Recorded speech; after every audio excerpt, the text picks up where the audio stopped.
আজকে বানাবো মটরশুঁটির গোলা রুটি। লোকে সবাই অনেকেই খেয়েছেন মটরশুঁটি কচুরি, কিন্তু কেউ কি গোলা রুটি খেয়েছেন? আজকে দেখাচ্ছি।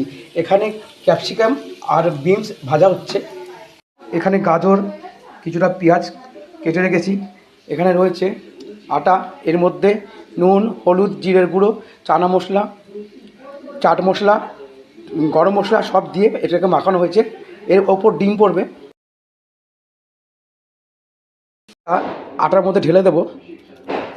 দিয়ে দিলাম একটা ডিম, থেকে যেটা করেছিলাম বিনস, ক্যাপসিকাম আর পেঁয়াজ গাজর ওপর থেকে আমি ছড়িয়ে দেবেন, পাল্টে দেবেন যখন হয়ে আসবে কিছুটা তলায়, এরকম সস দিয়ে দেবেন, খেতে খুব সুন্দর লাগবে। এরকম আরও নতুন নতুন রেসিপি দেখার জন্য আমার চ্যানেলটা সাবস্ক্রাইব করে দেবেন, কমেন্ট করবেন, লাইক করবেন,